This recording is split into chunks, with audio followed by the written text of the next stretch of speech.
Thank you, Beth. And we're back. Coffee chat with Christy and Suzanne. You have coffee, I have my shake because we are out of coffee in the house. Can you believe it? Okay, so we have been chatting already. It just flowed out of you today. Christy's in a pause mode. I know that I'm not going to get all of the beautiful things that you just said back. What I would love you to just overview is the permission to pause. Like, this is perhaps not the time for you to pause. You didn't want to pause. Why are you still leaning into it? And why do you know it is exactly the right thing for you to do right now? Yeah. I don't, well, by pausing, I've been able to hear more about what's going on inside of me. In the doing, at least for me, what's happened prior to this pause, for the last couple months, I have had just a lot on my plate, and I've had stuff that have kept me busy. And it was really easy to focus on a lot of external things because my time was very spread out. And I was starting to feel friction, and then my body shut down on me. So that's also a clue for me, that has happened in the past, where when I'm in friction with something, it gets to the point where if I don't listen to that intuition, my physical body will just cut the cord. And that's exactly what happened. It cut the cord, and I was on my butt for the last couple weeks. And so okay, then I tuned into that. For me, I don't quite have the answers of where yet to move to. I don't, there are some things that I've been doing that are in alignment with me, and then other things that are not. So it's just this time to sit with what is really coming from me and what is coming from somebody else. And not with ill intentions or anything, but what people's good advice or what other people's knowledge have I been taking in that isn't really just for me at this point in this part of my life for me to like really take in and utilize. So that's where I'm at, because I don't quite know fully how I feel in moving forward. And until that feels in resonance, like there's stuff coming, but until I have a greater idea of inside, not of my thinking, like what my analytical mind wants to say, what feels like the right next move, or something I'm so excited about I can't stand not hitting the play button again, then it will be time. And I think it's soon, but it's very clear it's time for me to rest. It's time for me to rest physically, emotionally, and spiritually, and nurture a deeper aspect of me, because I'm perpetually like changing, ever changing, and I'm making these really big shifts that's changing what feels like my next moves. And so I'm in a pause to just let those shifts settle a bit.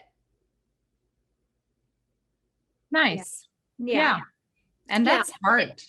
Well, I was just about to say, this is like never, ever, ever, ever, ever in my life have I been in this kind of a situation. Cause I'm not even freaking out about it. I'm not even like, oh my God, what am I doing? And it hasn't felt like that at all. It's just like, okay, just chill out. Like, just chill out.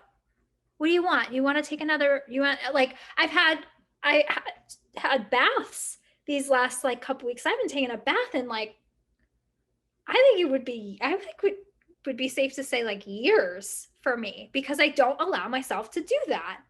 It's that. Okay.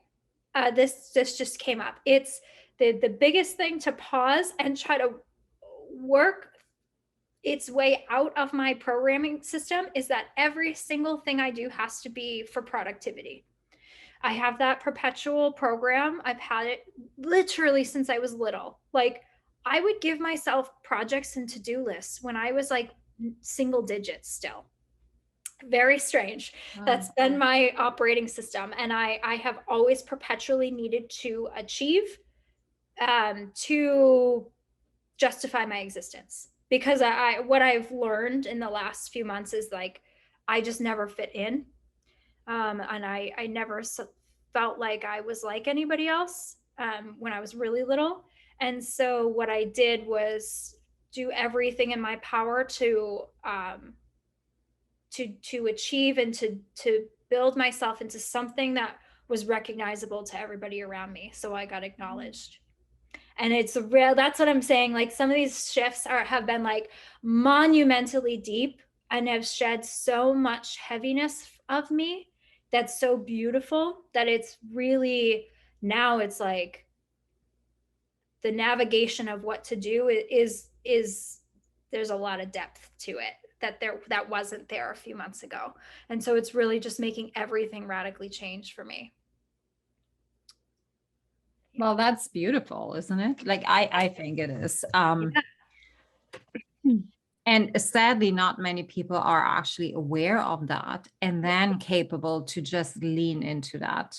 Gosh, if this would have come up for like 2 years ago for me, I wouldn't have been able to, oh no, I gotta push through it, Susie, push through it.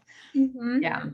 Well, push through. That's kind of sort of what we're going to talk about today. Is like, yeah, buck up.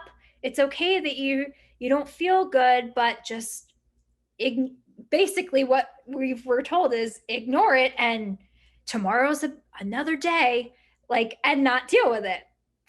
And it doesn't help that, because it still stays. Those feelings will still stay. We might do all the beautiful things to ignore it and bring our attention elsewhere and act like it's not there, but it is there.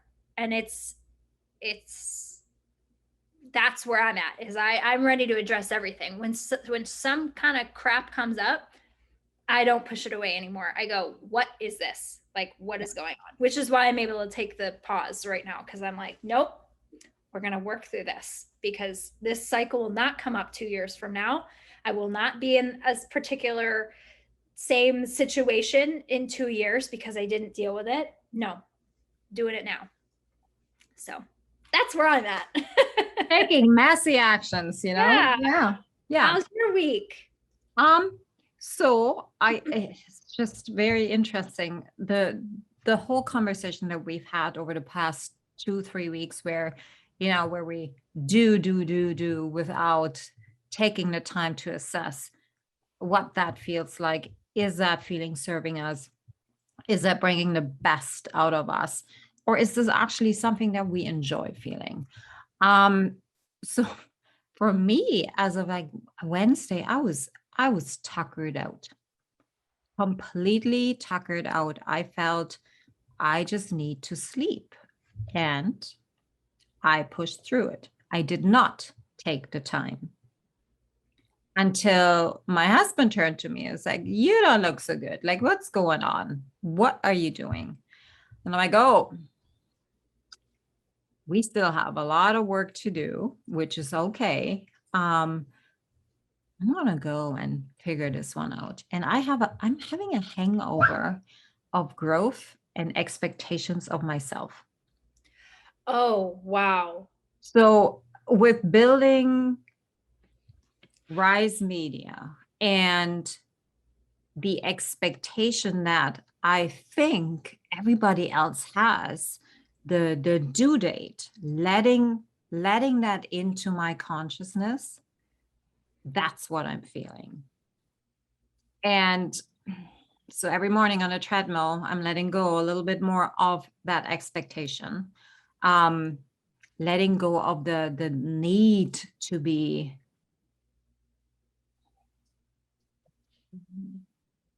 the need that it has to be one certain way.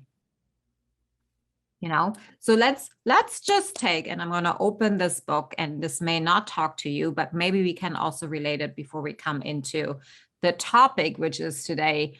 And I'm sure you've heard it before you come into the studio, you got to leave it at the door.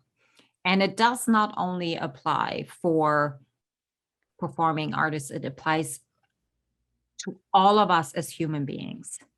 Like the leaving it at the door to not deal with what you're going through is not going to serve you. It's not going to serve you today, and for sure not long term. No. So I find that in a women entrepreneurial space, particularly in the women investor startup kind of realm, it doesn't feel right yet for me. Like it feels like you got to fit in and you have to follow all the steps in order to get.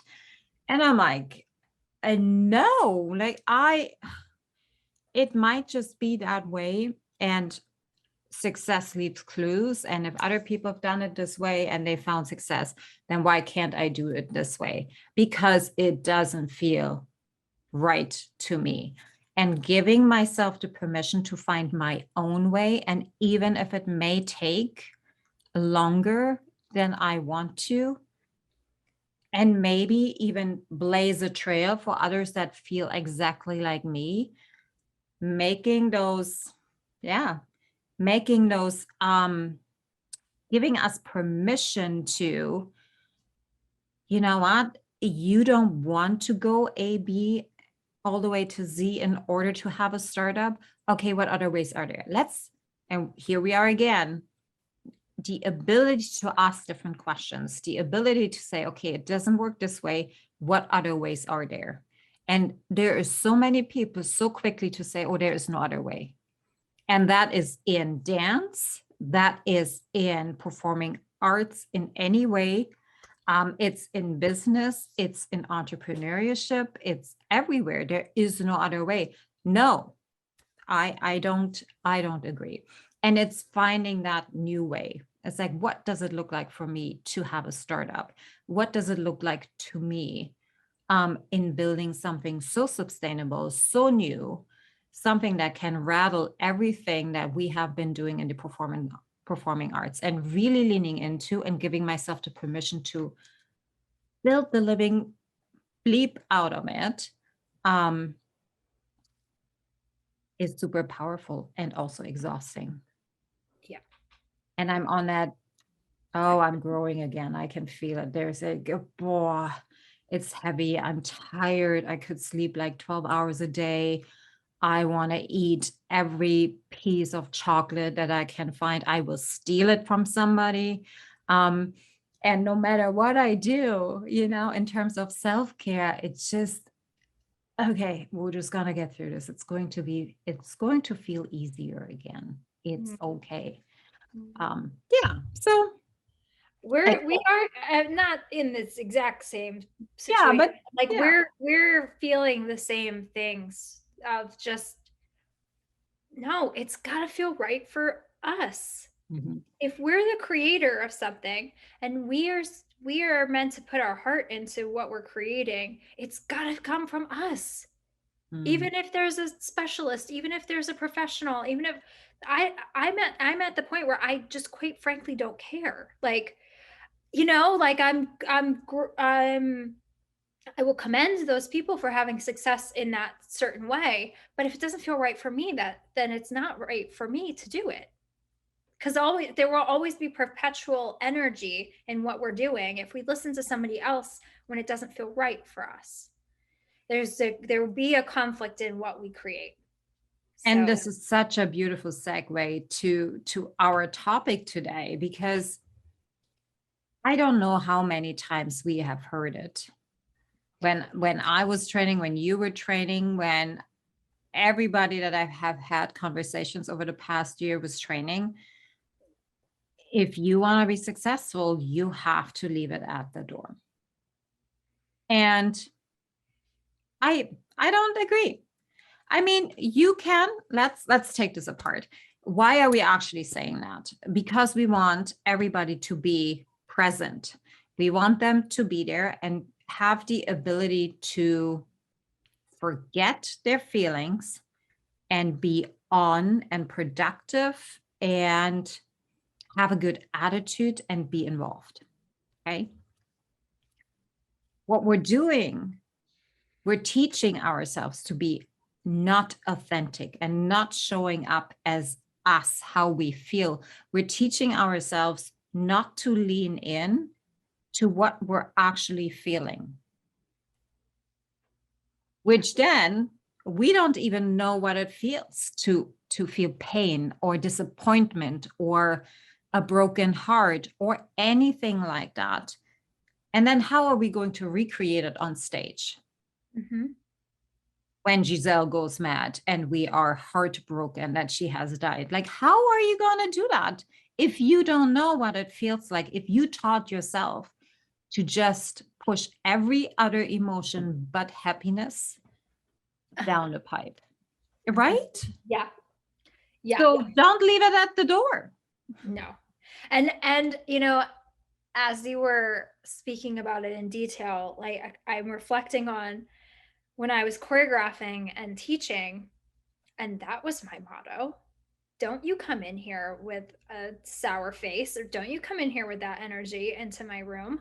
Like I was so that's from the flip side perspective. And now it's just, oh my gosh, I couldn't think differently. Like I just couldn't think differently, because in unveiling all of my stuff, I realized how so many things that just seem like little things, like no big deal, capitalized on all that pain. And it's those little moments like that where, you know, I would feel terrible about something that just happened. And then, like, you know, from the dancer perspective, I'd pull up to the studio or the theater and be like, all right, got to put a face on. And I would just go. And how many times I did that, from an energetic perspective, that builds up. That becomes like, we're like, okay, this is coming up and it's a little vulgar, but it's like we become like dumpsters. Like it just like fills like up the can of junkiness that we didn't deal with because somebody told us to, like, it's okay. Or like, okay, you don't need to cry. Oh, don't cry. How many times did we Don't cry. don't cry. It's okay. Don't cry. Every time someone says don't cry, that goes in. That goes in. And that's what is I've watched with myself and other people. That's like an instinct for people. When they start crying, they get, oh my God, I'm so sorry, I'm crying. Like, and they are apologizing for their emotions. And that's why they get stuffed, because people don't accept that they have them because of situations like that. Whew. We were not allowed to cry in a studio. Oh, if we were crying, we were, go outside and deal with yourself. Exactly. And when you stop feeling sorry for yourself, you can come back into the studio. And the shame that has been put around feeling emotions. I remember my classmates made so much fun of me because I was wearing my emotions. Like they were everywhere. Like they just came out because I stuffed, and it was just so against my nature that it just came out in every possible hole that it could, you know, and they would just, oh my gosh, would they make fun of me? Oh, there she goes again, Miss Sensitive, or whatever that was. And I'm like, excuse me. Now, I felt bad back then. I was putting labels on myself. That's when I really learned how to, I don't even know what love is. I don't know what pain is. I don't know what anything else is. I am just going to be. Yeah. Whatever they need me to be. Yeah. Because it's less at the time, it feels less painful. I am I had the exact same experience, everything you just described. And you know what came up for me when you were talking about the we're not paying much or enough attention to the little things. If the term compound interest says anything to you, if you know anything about how compound interest works in a financial realms, that every single bit that we're adding on also earns interest. And not many investors are actually really looking into compound interest because they think it actually takes too long. Where here, I just read this. You can make $1 million in 100 days if you invest 1,000 with a 7.25% return every single day. That will make $1 million in 100 days. And it's the same thing with us not taking care of the little things. In the beginning, the change is very incremental, because if we're thinking like 7.25% of $1,000 is nothing, really. But 7.25% of $800,000 is a lot. So in the beginning, like, we won't even see the changes. We don't really feel what we're doing to ourselves. And since we as human beings are so resilient and so capable of adapting to so many things, that compound interest won't really show its face until you're like in your mid-20s, in your 30s, in your mid-30s. And then if you have waited in your 40s, the show will be like massive once you allow yourself to unveil, to uncondition yourself. I think that's the best way I can actually explain it, because we're not, oh, I just, today I talk bad about myself. No big deal. And then you do it again tomorrow and the day after. And if you do that 5 years in a row, you will not go where you want to go because you don't believe in yourself at all anymore. No. And that goes with everything that we're doing. Yeah. Yeah. I think people disregard that so greatly, of like, they'll do something and they're like, oh my God, I'm so clumsy. Oh my God, I'm so stupid. Oh my God, I'm so forgetful. Oh my God, there is a magnitude to those words, because every time you say something, it goes in. Like, it goes in. If you say that, your mind, your subconscious doesn't know the difference between true and false. It's just taking in information. So everything that you think and say gets in. And then it is reflective, and you won't notice it until you notice it. But it affects how you interact with a friend, how you show up for work, what you do with your spare time. Like, when I actually started to uncover what I've said about myself over the course of 3 decades, it was like literally heartbreaking that I spoke to myself the way I did. And I really believed it. And it was reflective in my external world. And I thought nothing of it, because everybody else I knew would do the same thing. It was easy to self-deprecate, and it was easy to criticize others. And so I did both, because those are the examples I saw around me. But it affected everything.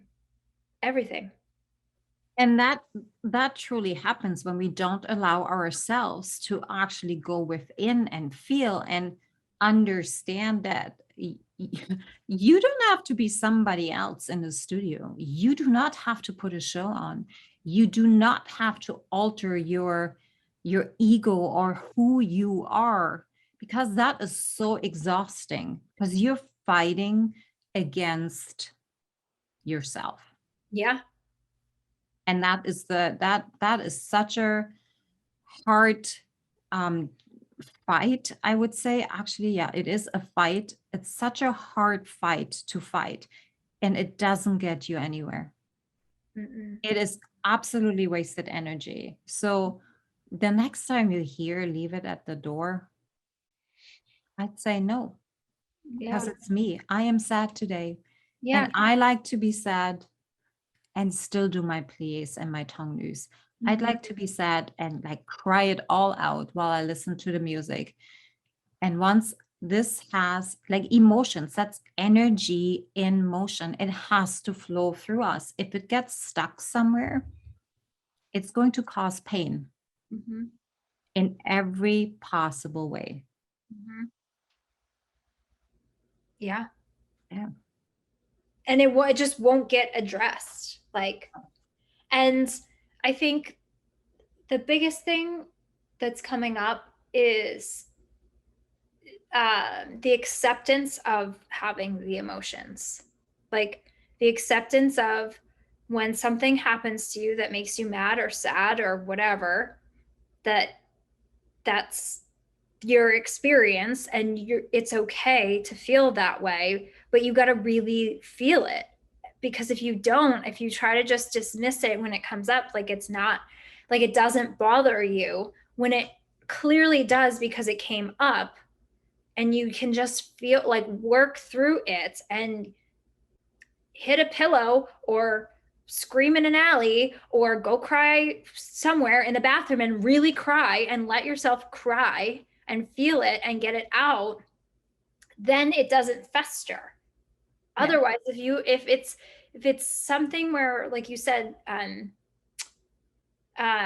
about just pretending like you're happy all the time, if you deny yourself of having emotions that are innate for us, that's when it's all just going to stay stagnant, and eventually it will come up. Like you'll snap out of nowhere, or you'll cry out of nowhere. Or like I always describe myself now as I was like a tea kettle with the like top always like bouncing, because it was all just like festered in me. But I had a lot of emotions, like as we all do, and I was keeping them down so that like anything would trigger me, and it wouldn't even be a big thing, but it was because I hadn't like really cried about something the week before. So it's just the acceptance and the allowance of having emotions and feeling things, and that it's okay, and you don't have to apologize for it, and you don't have to have somebody tell you like, oh, it's okay. No, it's not. I'm upset right now, and it's okay to be upset. Yeah. You know, and I've been thinking about now when you were speaking, like, why are we actually doing that? Like, why are we so uncomfortable when somebody else is crying? Why are we so uncomfortable when somebody's upset? And here's for me. I get uncomfortable because I want to fix them. And sometimes we just can't do that. They don't even need to be fixed. They just need to move through. The moving through is the fixing. And witnessing that also, and having the grace and creating the space for it, means that you also have to be comfortable with your own emotions. And I never was that. I mean, I wasn't even allowed to cry at home. There was not one tear shed in my house after my father passed away. We didn't even talk about it. When my grandmother passed away, my mother yelled at me because she also had like pushed her emotions down so much that she couldn't cry, but it needed to come out. And it's that because we're so not knowing what to do with our own emotions. Well, of course we don't know what to deal with, what to do when other people like show us their emotions freely. And it's, you know, it's actually something that we should be grateful for. Mm-hmm. It's trust. It's like the closest we can actually get to each other is by exchanging our emotions, our energy, emotion. And I think this is why we think ballet, dance, or performing arts are only worthy to watch on stage with people in the audience, because is that the only way we can actually create that exchange of emotions? And if we would be asking different questions, if they would actually be authentic and able to tap into all of the range of their emotions, I think it would be coming through the TV like a million times. Yeah. Just saying, like side note, side ramp. Yeah, no, but and then what came up for me when you were just speaking is it's a vulnerability aspect that to some, being vulnerable is a sign of weakness. Is there like, and that's some people's viewpoints. And so we live in a society that puts these like costumes on over us because it's too scary for most for somebody to really be seen. Like most of society, I believe, doesn't really want to be seen. And so to do that, the easiest way to do that is to not show your emotions to your fullest extent. Yeah. If you're having a bad day, like how many business people, how many huge mega business people will ever show you their bad day? Will ever show you them crying in a bathroom over a meeting they just had or a failure? Not many. Not many. You will see the highlight reels and you'll see the glory stories, but you won't see every aspect of them. And that's what I observe. Mm. Yeah. Mm-hmm. Well, there you have it. Oh gosh, how to wrap this up?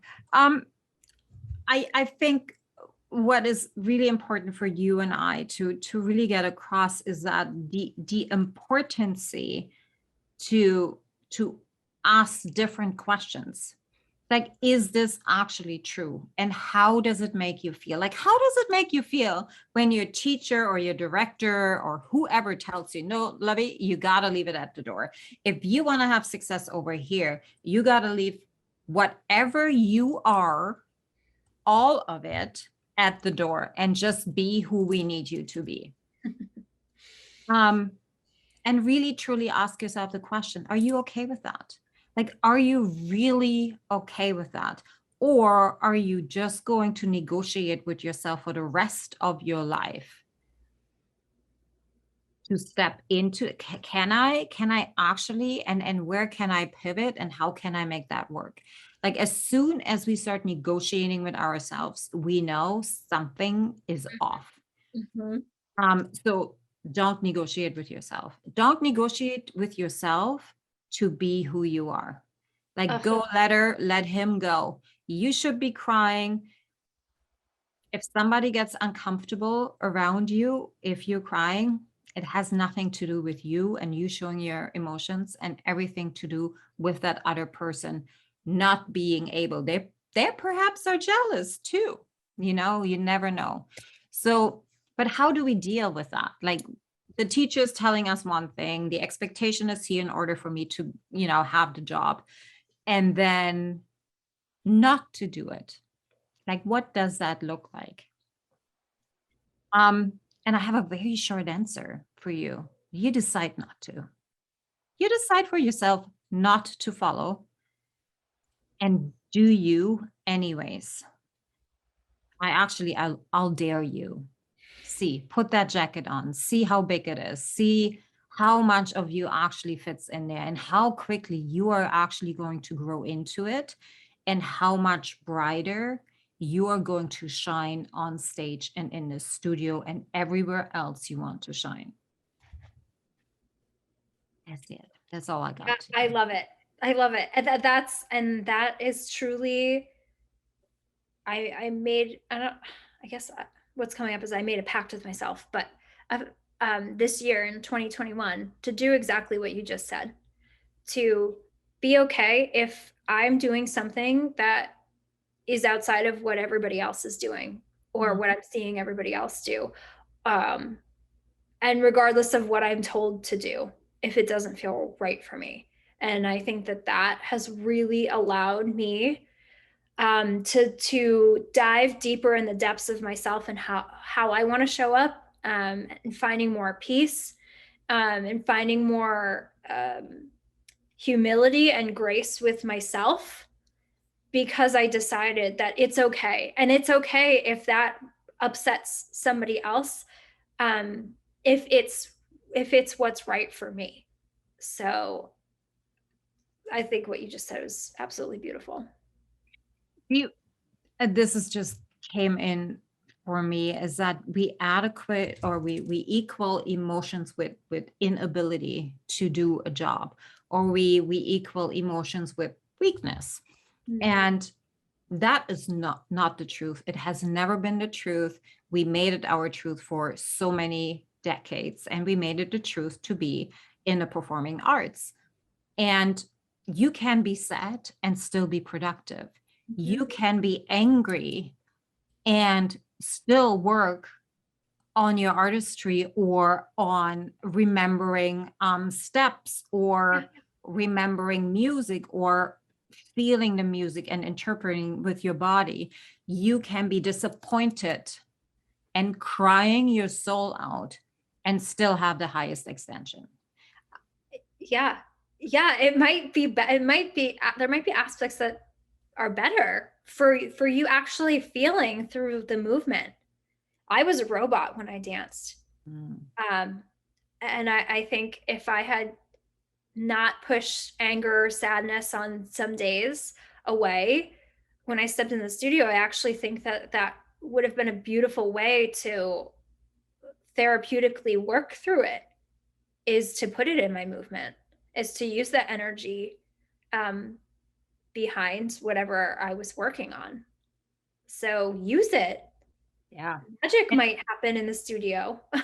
Exactly, right? Magic may happen. And it will give you more confidence because you now know that you can rely on yourself no matter what.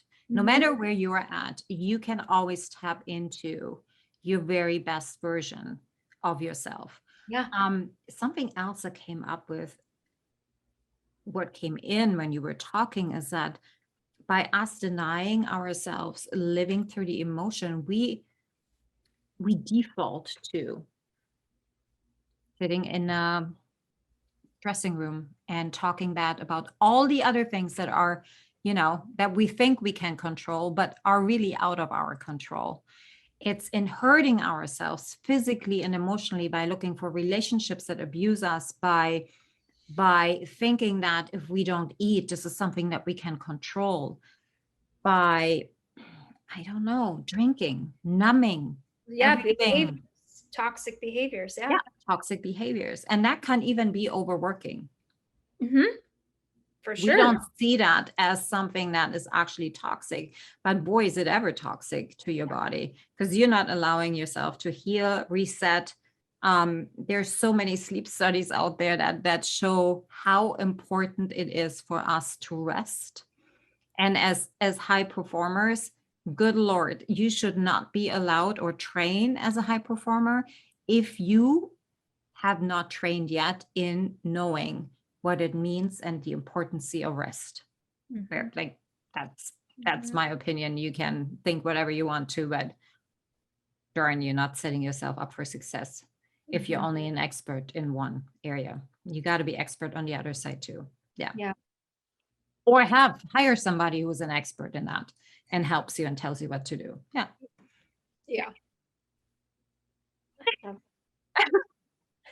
We are on fire, and we are going to log out, drop the mic, whatever needs to be done. Our coffees are empty. We hope that, that kind of stirred up your emotions, that maybe you feel angry, maybe you feel invigorated, maybe you feel motivated or in resistance, whatever it is. Everything is valid. Everything needs to be felt, and lean into why you're feeling that way. This is your chance to not dismiss, but to really take it in and see where you're at. Understand that emotions are your assets and not your liabilities. With that, take whatever you need to. We wish you the very best day, the very best sleep wherever you're at. Share your biggest takeaway. Share this podcast. It would mean the absolute world to us. Subscribe, leave us a review. And till next week.